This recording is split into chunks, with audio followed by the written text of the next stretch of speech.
Bonjour à tous, bienvenue dans cet atelier juridique organisé par monimmeuble.com. Donc bienvenue, vous êtes au bon endroit. Donc ce matin, on a prévu un thème qui va certainement vous intéresser et qui est encore plus d'actualité, vous verrez pourquoi. Donc, on va parler de location meublée en copropriété. On va parler aussi de sous-location. On va voir ce qui est autorisé, ce qui ne l'est pas, qu'est-ce qu'on peut faire pour, voilà, parce que je sais que certains, bon, vous avez des nuisances, vous avez des problèmes dans vos immeubles. Donc, c'est pour ça que vous êtes là. Vous avez plein de questions. Alors, je vais essayer de partager mon écran. Alors, donc, ça, c'est dit, sous-location, location meublée en copropriété, on y est.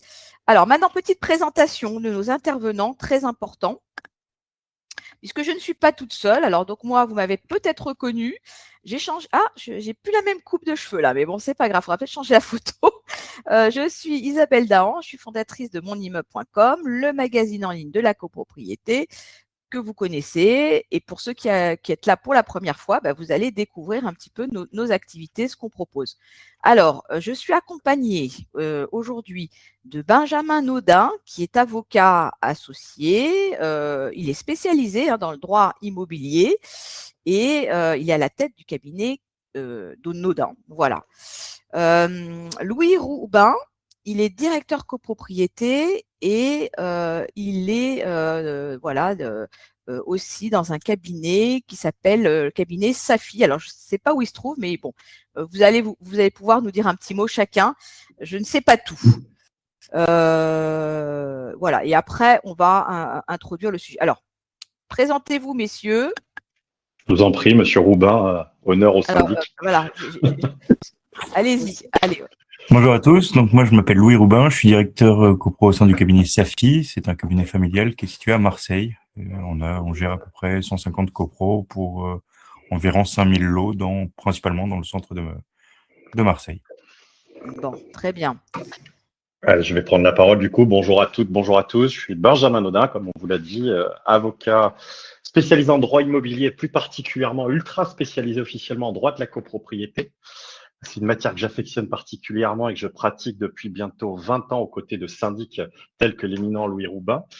Et bien évidemment, j'ai eu la chance et l'avantage de devoir me prononcer sur cette question qu'est la location saisonnière et plus largement la sous-location saisonnière en copropriété, son interaction avec le statut, écrire des ouvrages dessus. Donc, parce qu'effectivement, comme vous l'a dit très justement Madame Dahan, c'est une question qui brûle l'actualité depuis quelques années maintenant et qui vient de connaître un nouveau revirement dans ce feuilleton désormais célèbre qui est le Airbnb en copropriété. Alors, avant de rentrer dans le vif du sujet, juste un petit rappel de monimmeuble.com. Donc, c'est un média indépendant que j'ai moi-même créé il y a une quinzaine d'années. Donc, comme vous le savez, nous avons des abonnements. Donc, certains sont déjà abonnés à notre club MI+. Nous avons plus de 60 partenaires aujourd'hui. Nous rédigeons des articles tous les jours. Nous organisons des rencontres comme celle d'aujourd'hui avec des ateliers juridiques, des ateliers techniques. Et on avait même fait des ateliers compta pour ceux qui avaient pu y assister. Et bien sûr, tout ça est enregistré. Donc, ça va faire l'objet d'une vidéo et d'un article que vous retrouverez dans nos pages. Donc, je rappelle que vous pouvez vous abonner. Très important pour nous de nous soutenir. Donc, c'est tout à fait abordable, 57 € pour une année. Donc, vous avez bien sûr des avantages, des bénéfices. Donc, je ne vais pas rentrer dans le détail, mais allez voir sur le site internet. Et si vous avez besoin de précision, appelez-nous. Les équipes de mon immeuble vous renseigneront. Prochain atelier, ce sera le 22 avril. C'est un atelier technique cette fois-ci, où on va parler de surélévation, d'extension, de division. Donc, aussi un sujet intéressant donc qui sera mis en avant par un architecte de copropriété et également un syndic. Donc, voilà. Et puis, le 20 mai, atelier juridique, où cette fois, on parlera de la répartition des charges de copropriété, régularisation et contentieux. Bon, c'est un sujet qui revient régulièrement, mais voilà, vous avez toujours et encore des questions là-dessus. Alors, n'oubliez pas que c'est un atelier interactif. Vous pouvez poser des questions. Bien sûr, on y répondra. Vous avez un chat pour ça, questions et réponses. De temps en temps, je vous envoie un petit sondage pour savoir un peu qui est présent aujourd'hui et puis voilà, voir un peu comment ça se passe dans vos copros. Et puis, je pense qu'on va pouvoir commencer. Donc, vous l'avez compris, le sujet d'aujourd'hui, c'est surtout sur la location meublée de courte durée. Alors, ça existe aussi la location meublée de longue durée, mais bon, voilà, on verra peut-être aussi quelle est la différence. Il y a aussi le sujet de la sous-location et il y a de la jurisprudence là-dessus. Il y a de l'encadrement aussi aujourd'hui avec le règlement de copropriété qui peut interdire ce type de location, mais pas n'importe comment et pas pour n'importe quel type de copropriété. Donc voilà, c'est pas simple, il faut s'y retrouver et il y avait beaucoup d'interrogations là-dessus et l'actualité, vous verrez qu'il y a des réponses aujourd'hui. Donc il y a des choses qu'on peut mettre en place et on va en parler tout de suite. Alors, je vais peut-être enlever mon partage parce que pour le reste, ça sera moins intéressant et il vaut mieux qu'on soit ensemble. Alors, voilà. Hop. Ok, c'est bon. Vous me revoyez. Alors, donc moi je propose toujours, hein, vous me direz si ça vous convient comme ça. Hop, on va enlever ça.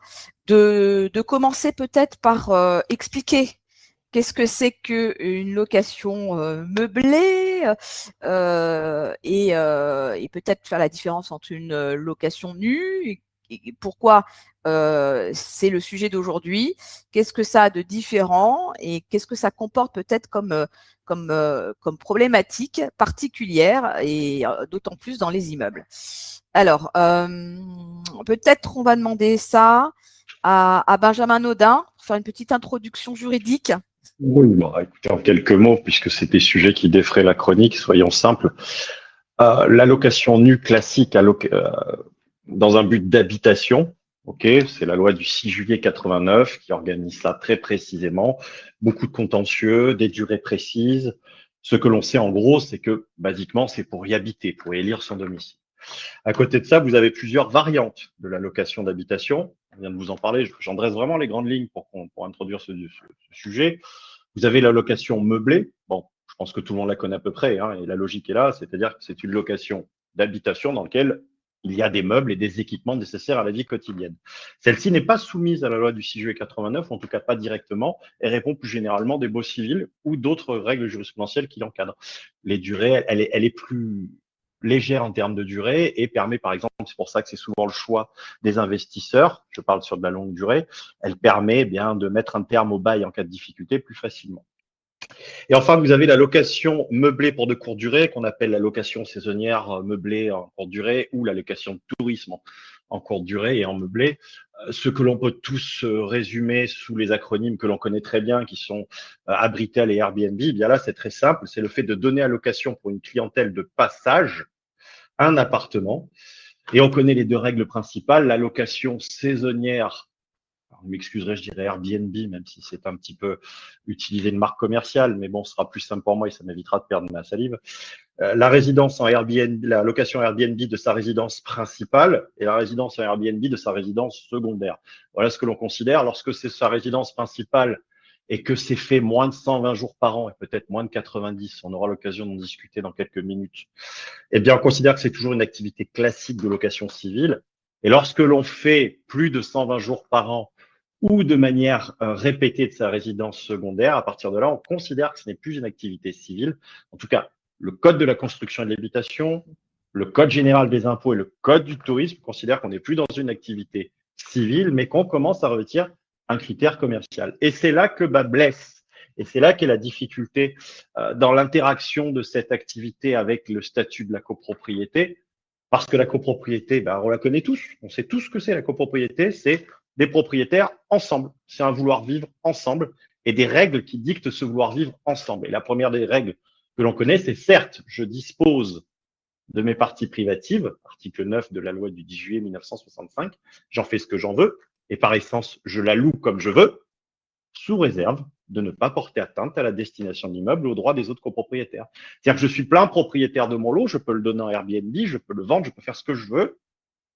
Mais à l'inverse d'une pleine propriété où je ferai ce que je veux sous réserve du droit de l'urbanisme, eh ben, en copropriété, je dois respecter les autres et notamment eh bien, ce cahier des charges du vouloir vivre ensemble qu'est le règlement de copro qui comprend notamment la destination de l'immeuble. Donc, en fait, en expliquant en quelques mots cette introduction, j'en arrive à vous poser finalement le problème de base. C'est est-ce que je peux librement louer en Airbnb mon lot de copropriété et ce, quel que soit le contenu du règlement de copro. Et c'est là qu'est toute la dialectique de cette question et c'est ce qui a fait que toute la jurisprudence, jusqu'au Conseil constitutionnel très récemment, a été amenée à se poser cette question. Exactement. Donc, avant de répondre à la question, parce que là, pour l'instant, on pose la question, on est toujours en train de poser la question, on va demander à Louis Roubin comment ça se passe dans les immeubles que vous avez en gestion. Est-ce que, alors, on rappelle que vous êtes sur Marseille. Alors, est-ce que ça joue peut-être, parce que je pense que la localisation, le soleil, le sud, tout ça, c'est peut-être que vous êtes quand même en première ligne sur ce type de location saisonnière touristique. Comment ça se passe dans vos immeubles? Est-ce que vous rencontrez justement ce problème des locations courte durée? Mal, ça se passe mal. Ah mince, ça se passe mal. Non. Plus sérieusement, effectivement, dans l'hypercentre de Marseille, on est confronté à de plus en plus de copropriétaires bailleurs qui n'achètent que pour faire de la location meublée de tourisme, type Airbnb, etc. Donc ça, c'est quelque chose qu'on rencontre de plus en plus.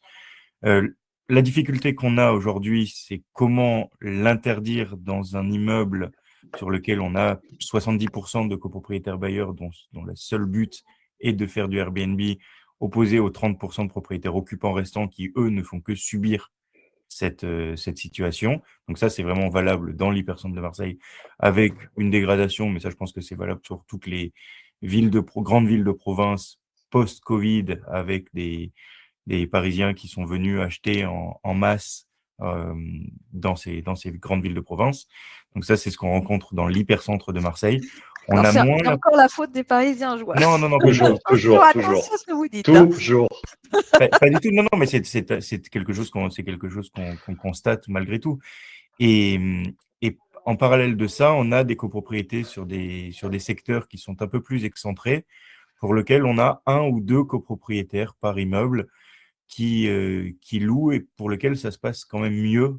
Et on arrive, alors nous on est un cabinet à taille humaine, donc on arrive peut-être à dialoguer plus aisément avec les copropriétaires, pas toujours évidemment, ça serait trop beau, mais on a cette facilité sur les copropriétés que nous avons en gestion en tout cas, de pouvoir expliquer, ok, le Airbnb on connaît, tout le monde a suivi, surtout les propriétaires bailleurs ont suivi les évolutions récentes. Ça veut pas dire que tu peux faire n'importe quoi, ça veut pas dire que nous, on peut t'interdire de faire ça n'importe comment non plus, mais voilà, on a quand même cette facilité de dialogue avec les copropriétaires bailleurs qui font du Airbnb. Et sur le cabinet Safi, en tout cas, on n'a pas quand on sort de l'hypercentre de Marseille, on a moins ces problématiques-là. D'accord. Bon, donc on voit qu'on est concerné un peu partout en France, dans les villes, métropoles, on va dire dans les zones un peu tendues où il y a de la demande, mais il n'y a plus trop de logements en location pour l'habitation résidentielle, parce que justement, ce sont ces logements-là qui sont utilisés aujourd'hui à but commerciaux, parce que c'est plus rentable, c'est moins de contraintes, c'est plus agile. Donc forcément, pour les investisseurs, c'est plus intéressant. Donc ça, c'est vraiment une problématique qui est prise sur le plan national, hein, que notre gouvernement connaît très bien et on essaye justement de trouver des solutions aussi, mais sur le plan national. Alors, on va revenir. Donc là, on a justement une question sur l'habitation bourgeoise. Est-ce que voilà, cette problématique du meublé en courte durée et concerne toutes les copropriétés, bien sûr, mais encore plus celles qui ont cette mention, on va dire, habitation bourgeoise. Alors, on va peut-être demander à Benjamin Naudin, qu'est-ce que ça qu'est-ce que ça a comme conséquence, et est-ce que quand on a on est dans une copropriété qui a cette mention, on va dire, est-ce qu'on est un peu plus protégé et couvert? Alors là, vous me demandez l'exercice délicat de résumer en quelques minutes 10 ans d'atermoiements procéduraux. Mais cette question, je pense que j'ai dû écrire des centaines d'articles dessus et avoir des consultations à plus savoir qu'en faire.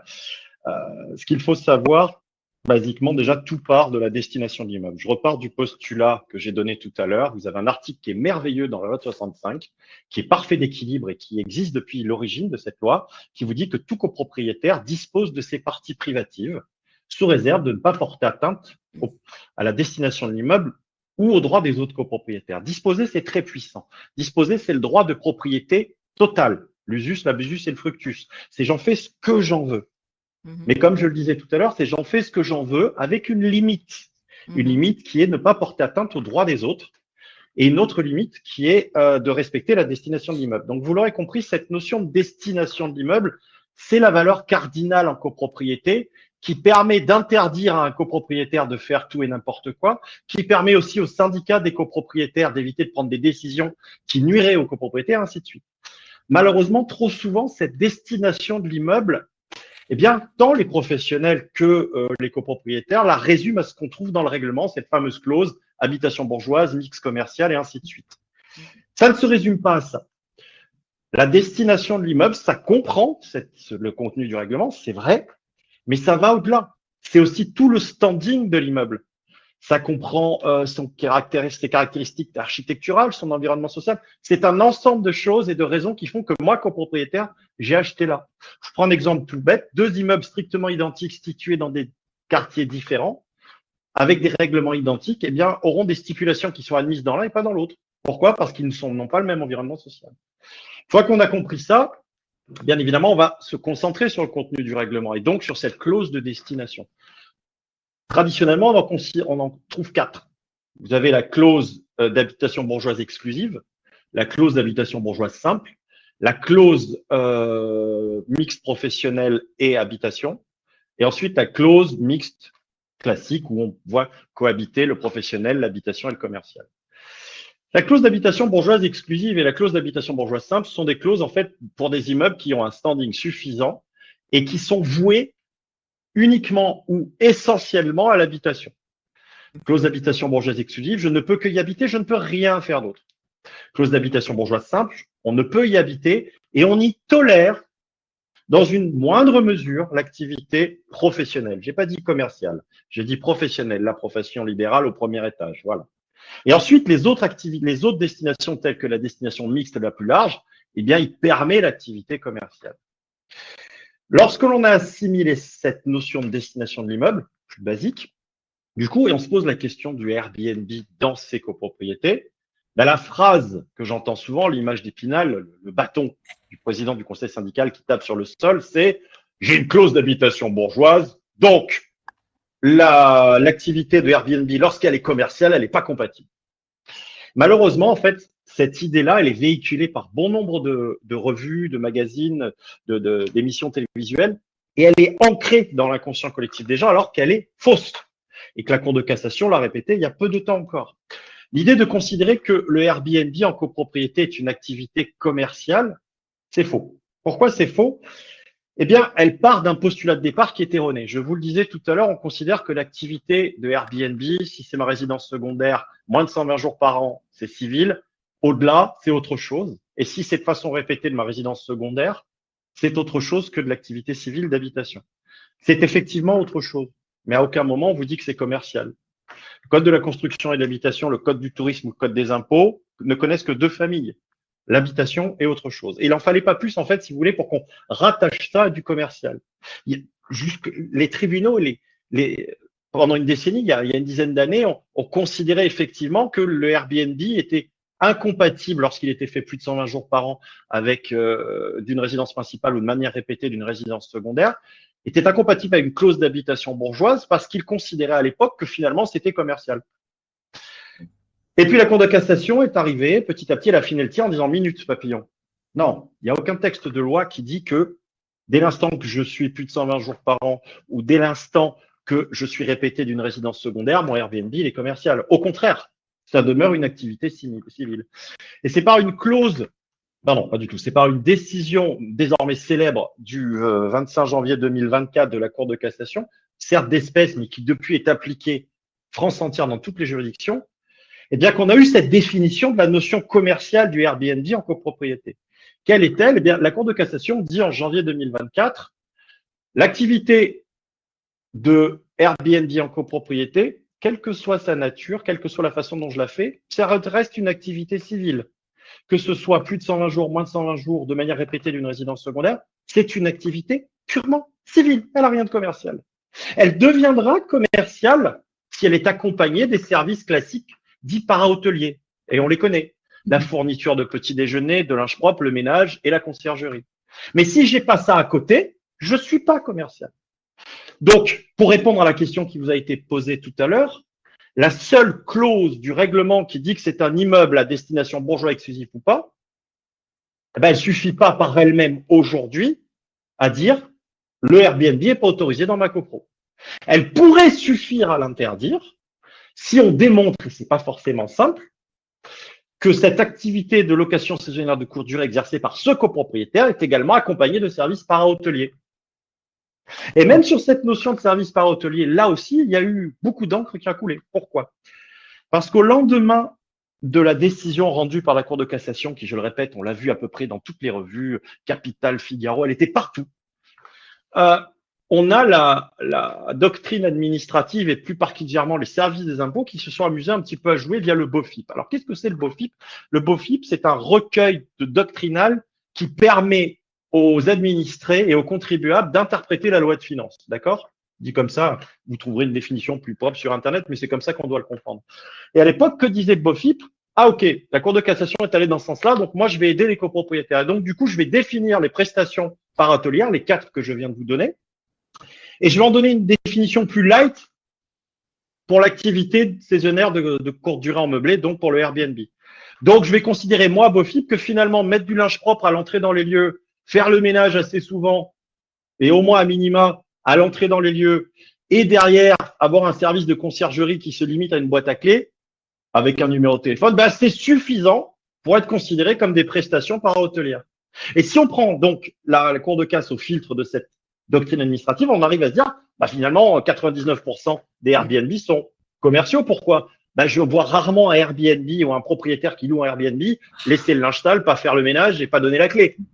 Donc, le BOFIP, il était parti là-dessus. Et là, ça avait réouvert une nouvelle brèche. Vous voyez, je vous dis depuis tout à l'heure, c'est une évolution dans le site. Ouais. Et quelques mois plus tard, j'ai le Conseil d'État qui saisit du BOFIP, qui dit, hop, hop, hop, minute papillon, j'abroge. J'enlève ces dispositions du BOFIP. Donc, non, on en revient à ce que disait la Cour de cassation. Finalement, pour être une activité commerciale, le Airbnb, sans rentrer dans le détail de comment il est fait, il doit impérativement être accompagné de services para-hôteliers qui sont définis par le Code général des impôts. Donc aujourd'hui, si on en parle, vous et moi, finalement, eh bien, un Airbnb qui a une nature commerciale qui serait susceptible d'être opposé à la clause d'habitation bourgeoise, il y en a peu, parce qu'il y en a peu qui revêtent le service para-hôtelier, les vrais. Donc finalement, cette clause n'est plus le bouclier ou l'ultime rempart des copropriétaires contre l'exploitation Airbnb. D'accord. Alors, et c'est compliqué après d'intervenir. Et Louis, là, il se dit, mais qu'est-ce que je vais pouvoir ajouter? Bon, alors, un petit mot. On vous entend plus. Il faut remettre le micro, ouais, c'est pas grave. Oui? Ah, pourquoi on l'entend plus? Mince, on n'entend plus Louis. Ça y est. C'est peut-être sa technique pour éviter d'avoir à prendre la parole. Vous m'entendez? Ah, Oui. ça y est, ouais, c'est revenu. Oui, non, il me fait ça à chaque fois, c'est insupportable. Un petit mot ajouté, Louis? Non? Je sais pas ce qu'il m'entend. C'est moi qui ne vous entends plus. On va repasser. Excusez-moi. Hop. Ah, pardon. ok. Pardon, c'est bon. Ah, Vous m'entendez? Oui, c'est bon, ça. Oui, très bien. Non, Pardon. je disais un petit mot à ajouter, Louis, là-dessus. Non, c'est difficile effectivement de passer derrière Maître Nodin, mais c'est oui, on a effectivement cette problématique avec des copropriétaires qui ont vu à la télé qu'on pouvait tout interdire et que Monsieur le syndic, que faites-vous? Il faut tout interdire. Ah, D'ailleurs, si vous n'interdisez pas le Airbnb vous-même, vous allez voilà, c'est de votre faute et c'est vous qui. Donc voilà, on a cette problématique-là avec des médias qui se sont peut-être un peu vite emparés du sujet sans en comprendre et en connaître les tenants et aboutissants. alors, Après, non, c'est pour ça qu'on a des questions dans ce sens, en fait. Hein. bien sûr, Vous avez une ou deux questions. Donc, oui, la première question de Jacques, c'est, je la redis, hein, mon règlement de copropriété stipule habitation bourgeoise, mais autorise les activités commerciales en rez-de-chaussée. Peut-on faire du Airbnb dans les autres lots? Et si oui, avec quelles autorisations? Donc, il y a aussi cette confusion de mon immeuble accueille déjà des locaux commerciaux ou des professionnels ou donc je vois pas pourquoi j'interdirais finalement la location dite voilà qu'on a pas commerciale mais commerciale quand même dans cette confusion. Donc c'est vrai que voilà pourquoi on autoriserait les commerces en rez-de-chaussée de mon immeuble et pas autre chose dans les dans les lots d'habitation. Donc ça c'est une question de Jacques. Et puis une autre question aussi de d'Anne-Marie. Elle voudrait donc interdire la location Airbnb et modifier le règlement de copropriété. Donc ça, vous allez peut-être pouvoir y répondre. Et elle veut savoir qu'est-ce qui est prioritaire. Est-ce que c'est finalement le règlement de copropriété qui prend le dessus ou si c'est la loi qui a instauré donc du coup la location à 90 jours ou à 120 jours. Voilà. Donc, qu'est-ce qui prend le dessus? Est-ce que c'est la loi? Est-ce que c'est le règlement de copropriété? Est-ce qu'on peut interdire et rajouter une clause dans le règlement de copropriété? Alors, Là, ça touche directement la merveilleuse loi Lemeur, qui est l'étape suivante de notre petite démonstration et qui, comme vous l'a justement dit Monsieur Roubin, met les syndics de copropriété dans une situation embarrassante puisqu'ils se retrouvent au point d'achoppement entre les copropriétaires bailleurs et les copropriétaires occupants, mais qui est pourtant une solution assez intéressante à étudier. Donc, je me permets de prendre la parole, vous interagissez au fur et à mesure. bien Donc, sûr. effectivement, vous avez raison.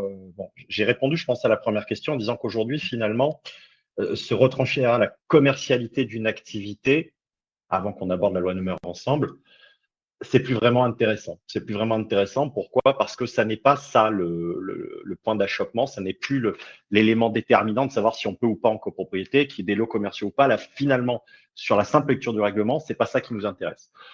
Ce qui pourrait nous intéresser dans la lecture du règlement, ça pourrait être tout le reste. Parce que vous avez une jurisprudence de la Cour de cassation de 2018 qui, pour moi, demeure essentielle en la matière, qui ne s'intéresse pas à la nature commerciale de l'activité, mais qui prend même l'essence de l'immeuble. C'était un immeuble de standing dans lequel les rédacteurs du règlement de copropriété avaient vraiment voulu protéger la qualité de vie et avaient inséré certaines clauses, dont notamment une qui obligeait au copropriétaire d'informer son syndic de l'identité de ses locataires dans les 15 jours de son entrée dans les lieux. Une autre qui imposait de prendre son accord sur le respect des stipulations du règlement.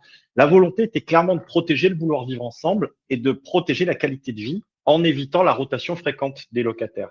Eh bien, la Cour de cassation en 2018, avant 2024, mais surfant sur une autre vague qui demeure toujours applicable aujourd'hui, vient dire peu importe que ce soit commercial ou pas, c'est pas la question que je me pose. Ce que je sais, c'est que dans cet immeuble, il y a un contrat social qui est passé et où c'est interdit. Et ce contrat social, le règlement a une valeur contractuelle, il s'impose à tous ceux qui acceptent d'habiter dans l'immeuble. Par conséquent, l'activité de Airbnb, elle n'est pas compatible parce que c'est une rotation fréquente.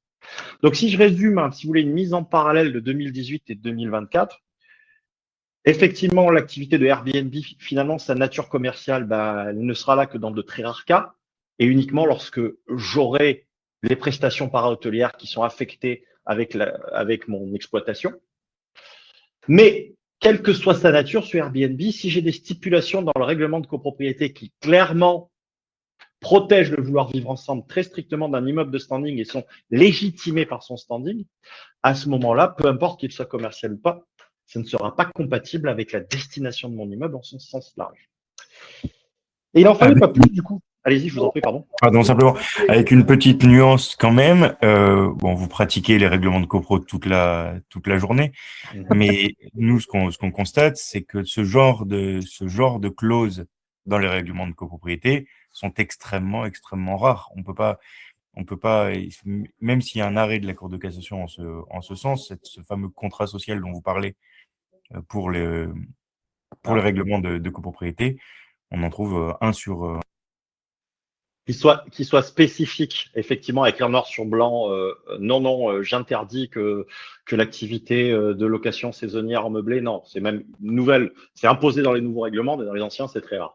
Par contre, faire un melting pot de plusieurs stipulations assez classiques, somme toute, informer le syndic, imposer aux locataires le respect du règlement de copro, protéger le vouloir vivre ensemble, proscrire les activités qui, par le bruit, la trépidation, l'odeur, nuiraient à la vie au sein de la copropriété, interdire plus génériquement la location en meublé ou interdire la location de pièces indépendantes en meublé, interdire la location des chambres de bonne. Bon, il faut toujours le prendre au filtre, bien évidemment, du standing de l'immeuble, mais ça, on les retrouve plus spécifiquement.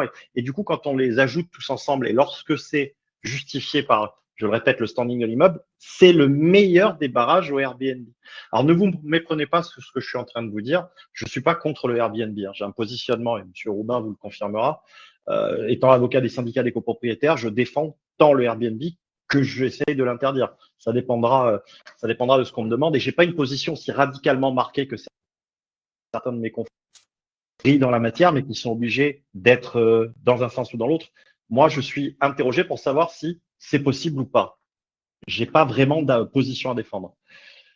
Donc voilà pour répondre à la première question. La deuxième question, les 90 jours, les 120 jours, enfin, vous avez raison, Madame Daon, on sent qu'il y a un mélange d'à peu près toutes les données issues du règlement, de la loi, du code de l'urbanisme, de plein de choses. Alors, on va revenir sur l'essentiel et en fait, on va revenir à la loi Le Meur. En novembre 2024, on a eu la chance d'avoir cette loi Le Meur qui a été prise dans le but d'endiguer, enfin d'éviter la crise du logement en France et notamment d'endiguer le phénomène Airbnb en l'encadrant un peu mieux. Ces grands principes, on les connaît tous, ils sont simples, ça a défrayé la chronique en son temps, ça a réduit les abattements fiscaux favorables, ça a permis aux maires de prendre des cartographies dans leur ville, limitant le nombre d'autorisations de changement d'usage, c'est-à-dire limitant le nombre de Airbnb, somme toute, par secteur protégé.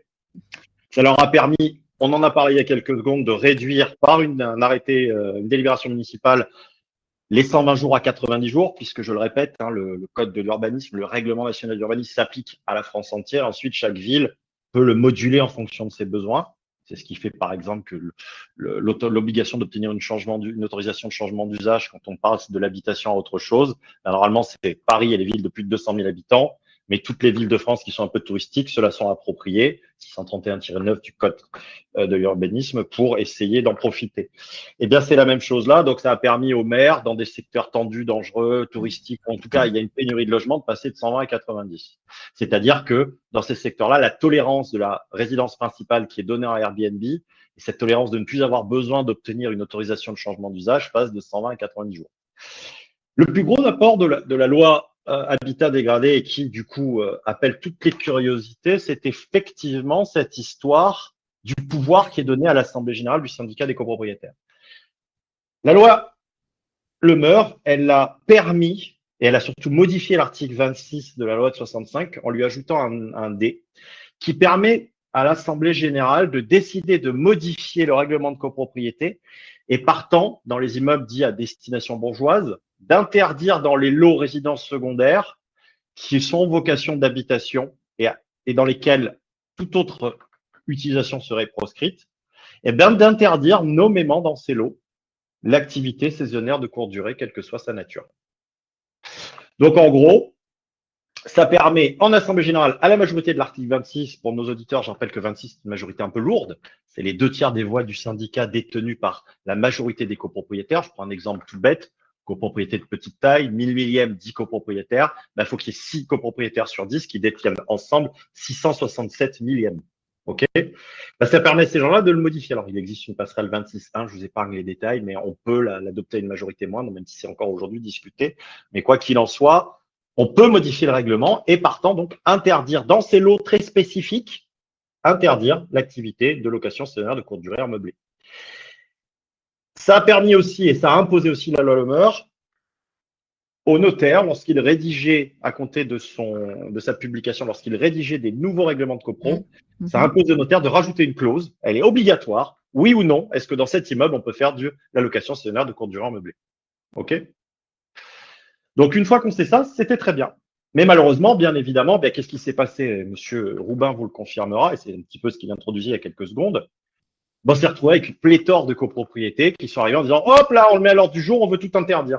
En n'interprétant pas forcément bien le texte, en sautant sur l'occasion, en n'analysant pas si les prérequis obligatoires par la loi, posés par la loi, étaient respectés, en voulant interdire tout azimut.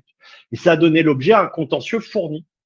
Ce contentieux fourni a abouti en cassation il y a peu de temps, où un éminent confrère parisien que j'aime beaucoup, Demezois pour pas le nommer, qui est un ardent défenseur du Airbnb en copropriété, a, par le biais de la Cour de cassation, soulevé une question prioritaire de constitutionnalité de la loi Le Meur avec le droit de propriété et la liberté d'entreprendre. En gros, est-ce que le fait de donner le pouvoir aux assemblées générales d'interdire sous certaines conditions très strictes l'activité saisonnière de meublé dans le règlement de copro ne portait pas atteinte au droit de propriété inviolable et sacré, droit constitutionnel consacré, et la liberté d'entreprendre? Et le 19 mars dernier, j'étais dans le TGV en train d'échanger avec Xavier Demezois par SMS, c'est ça qui est assez drôle, est tombée la décision qui malheureusement l'a desservi et qui pour moi m'a donné de quoi écrire pendant quelques mois, je suppose. Le Conseil constitutionnel a considéré que ces dispositions ne constituaient qu'une atteinte limitée à ces droits de propriété et que de facto, en fait, ces dispositions de la loi Le Meur qui modifie la loi de 65 n'était pas contraire à la Constitution et que dès lors, on pouvait continuer à voter en Assemblée générale de telles interdictions sous réserve, je le répète, de respecter les prérequis, c'est-à-dire les résidences secondaires, les lots à vocation d'habitation dans lesquels toute autre activité est interdite. Et j'ai du coup des immeubles d'habitation bourgeoise.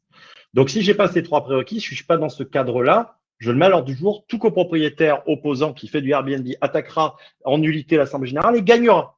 Il n'y a pas de débat. Donc, il faut arrêter de demander à votre syndic et de le torturer ainsi. J'en suis désolé pour vous, monsieur Roubin. Maintenant, vous mettez ça à l'ordre du jour, sinon je vais voir quelqu'un d'autre qui le fera. Parce que derrière, lorsque vous prendrez une condamnation en justice, vous direz c'est la faute du syndic, il ne me l'a pas dit.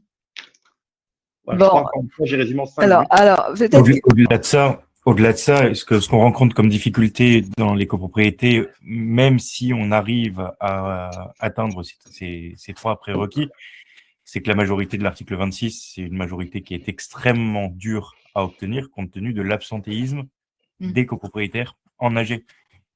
Et même avec la passerelle 26.1, donc qui permet de voter à la majorité absolue en second vote immédiatement, on a rarement, en fait, enfin de plus en plus rarement, surtout sur des grosses copropriétés, parce qu'effectivement, une copropriété de 10 lots, on arrive toujours par le biais des bulletins de vote, des pouvoirs, etc., à obtenir ces majorités. En revanche, sur une copropriété de 80, 100, 150 lots, ça devient de plus en plus compliqué. Donc, c'est vrai que c'est difficile.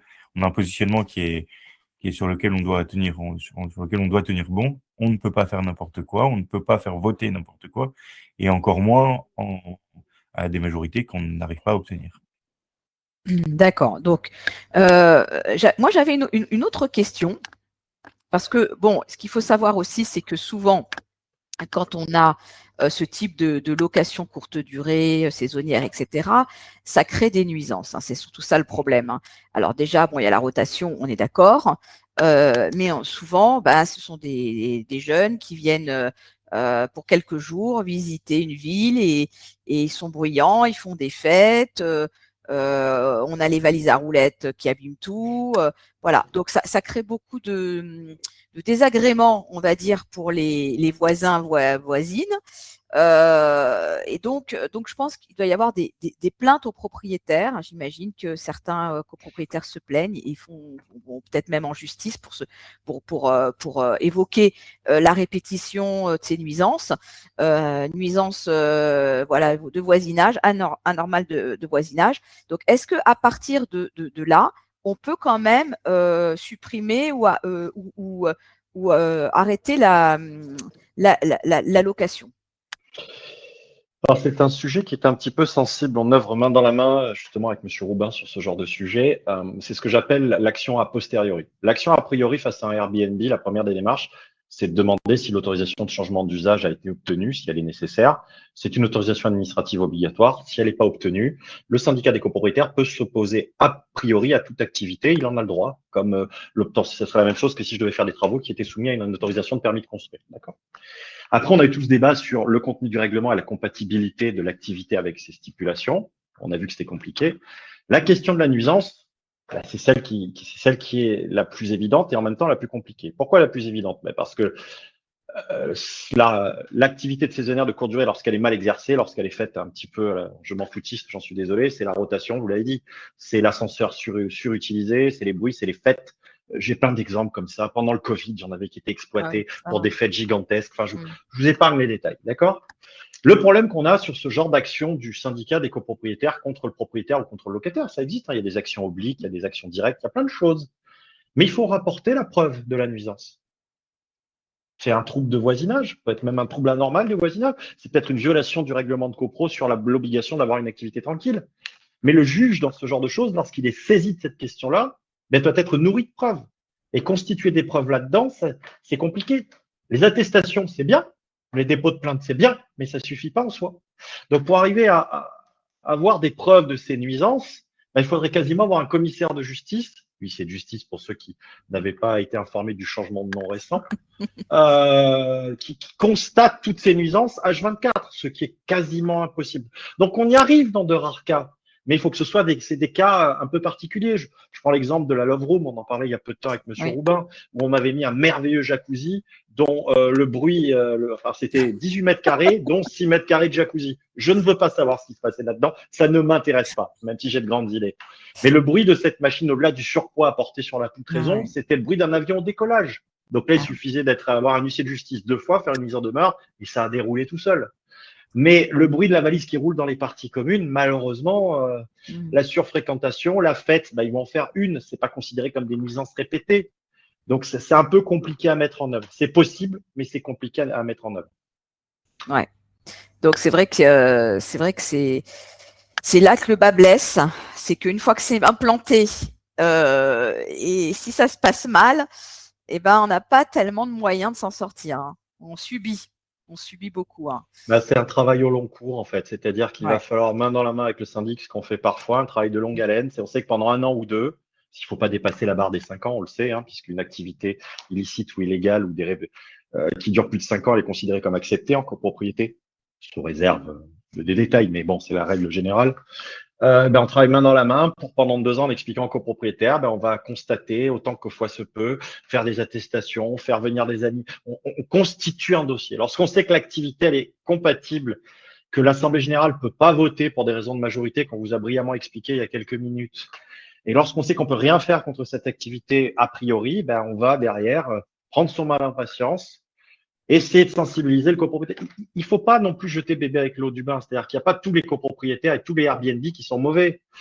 L'ennemi global de la copropriété du conseil syndical, c'est généralement ce bailleur institutionnel, à Marseille, très souvent parisien, qui a fait un investissement post-Covid en se disant « je vais gagner beaucoup d'argent ».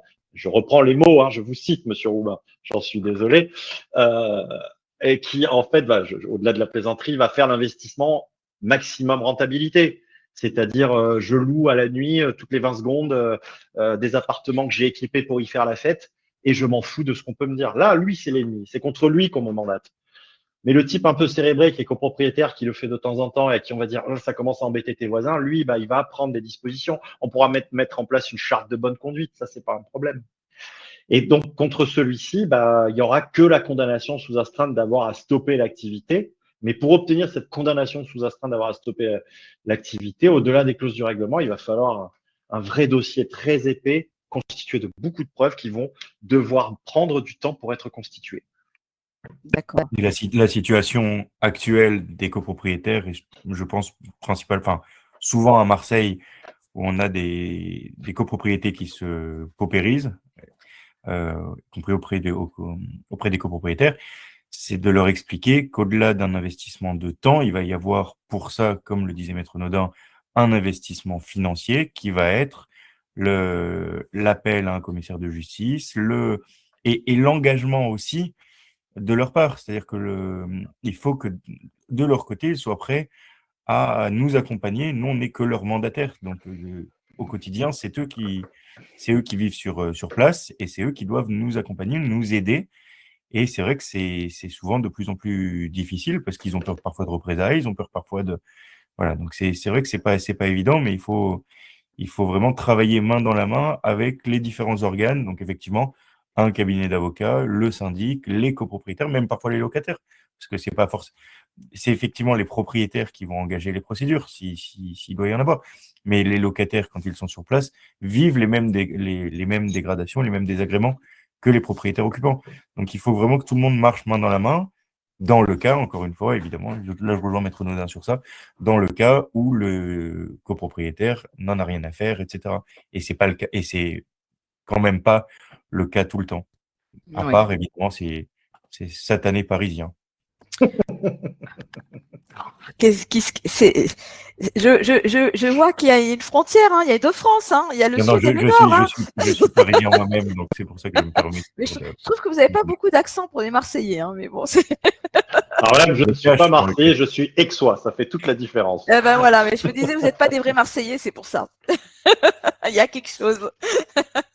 Bon, alors, bon, je pense qu'on a quand même répondu à la majorité des questions. Bon, voilà, grosso modo, je pense que vous avez compris.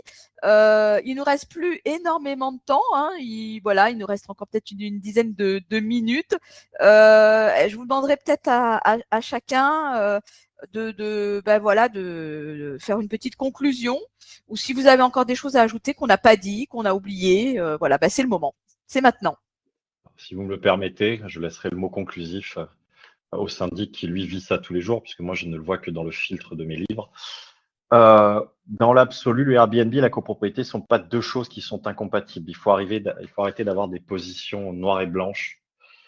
Ça peut s'organiser. J'invite les copropriétaires, lorsqu'ils veulent l'encadrer, à voter cette interdiction dans les étages ou dans les lots non commerciaux pour préserver cette qualité de vie, mais de ne pas la voter n'importe comment.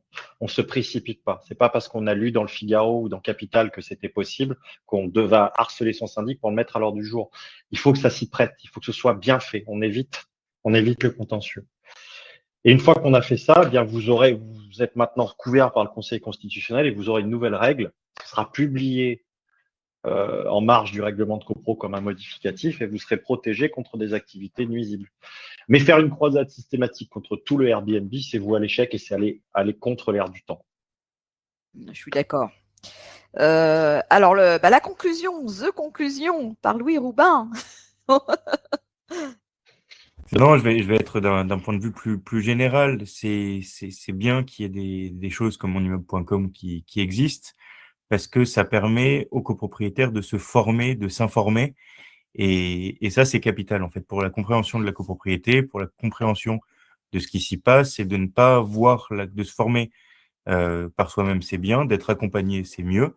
Et je pense que c'est l'avenir, en fait, de la copropriété en France ne passera que par ça. Il faut que les gestionnaires soient formés, mieux, plus, mais que les copropriétaires, qu'ils soient bailleurs ou occupants, soient formés aussi et s'intéressent à leur copropriété, s'intéressent à ça pour permettre en fait que tout le monde aille dans le même sens. Je suis tout à fait d'accord avec vous. C'est vrai que on prend souvent des raccourcis. Quand on est copropriétaire, on n'est pas forcément juriste, on ne sait pas forcément interpréter les textes de loi, les jurisprudences et tout ce qui s'ensuit. Donc on va vite en besogne. On veut aller, on veut aller à l'essentiel. On ne sait pas forcément à qui s'adresser. Donc, on va d'abord en priorité s'adresser à son syndic et qui va être un peu harcelé et qui pourra peut-être pas répondre à toutes les demandes. Ensuite, on va aller voir l'avocat qui va peut-être intervenir ou accompagner le syndic pour conforter, confirmer ce qu'il est possible de faire ou pas. Mais c'est vrai que voilà, c'est pas quelque chose qu'on peut faire tout de suite. Il faut réfléchir, il faut voir quelles sont les circonstances, l'environnement, on l'a dit, et je pense que ça demande réflexion aussi. Donc interdire le Airbnb, c'est aussi une source de rémunération pour un certain nombre de personnes qui vivent grâce à ça. Ça fait vivre l'activité aussi commerciale et donc c'est aussi de l'économie hein, qu'on supprime. Donc je pense il faut peut-être voir un peu plus loin et plus haut et plus grand avant de considérer que c'est voilà qu'on a un petit peu de comme disait Dominique, j'ai un peu de réseau, ça résonne un peu chez moi. Bon, ça résonne un peu chez moi, c'est compliqué à déterminer quelle est l'intensité du bruit ou pas. Donc voilà, donc j'espère que ça vous aura aidé, que vous avez appris des choses aujourd'hui, que vous allez en tenir compte, que ça va vous accompagner aussi pour vos copropriétés. Et je vous invite donc à suivre les prochains ateliers parce qu'ils sont tous aussi intéressants que celui-ci, hein, je vous assure. Et on a beaucoup de chance d'avoir des intervenants de ce niveau-là. Hein. Je ne sais pas si vous vous rendez compte, mais c'est quand même des personnalités hein, qui sont d'abord au cœur de vos immeubles. En ce qui concerne Louis Roubin, dont c'est le métier, la gestion. Et puis on a aussi Benjamin Naudin qui comme il vous l'a dit, est expert en la matière. Hein, il fait des masterclass, il écrit des livres, il rédige des articles, il est à la pointe de cette thématique. Donc, il a bien voulu nous consacrer un petit peu de temps aujourd'hui et on le remercie. Voilà, on vous remercie tous les deux et on vous dit à bientôt. Voilà. Alors, attendez, juste avant il nous reste 1 minute. Je voulais pas que Monsieur Bissert, qui écrit en majuscule, reste sur sa faim, qui nous pose la question de la sous-location Airbnb. Je vais mettre 2 choses rapidement. C'est organisé par le Code de la construction et de l'habitation, dont acte, c'est particulier. Si je le mets en copropriété, il y a 2 principes de base.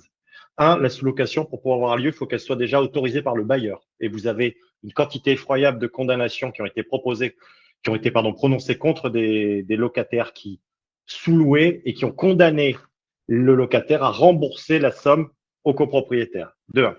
De 2, la plupart des règlements de copropriété, pour pas dire 90%, ont cette clause qui interdit la sous-location en meublé. C'est les notaires des années 80-90 la mettaient systématiquement. Et du coup, la sous-location en meublé est interdite par le règlement de copro. Point.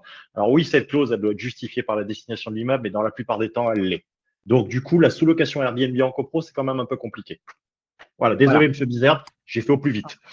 Oui, alors c'est vrai que bon, c'est compliqué. On avait mis 2 sujets en un, mais c'était un peu compliqué de répondre à tout. Donc, il valait mieux approfondir le premier sujet, vous donner tous les tenants aboutissants. Et puis, s'il y a besoin de revenir là-dessus, on reviendra là-dessus. Voilà. Merci à tous. Maintenant, je vous souhaite un bon appétit là-dessus. J'espère que voilà. Et puis au plaisir de vous retrouver dans les pages de monimmeuble.com. À bientôt. Au revoir tout le monde.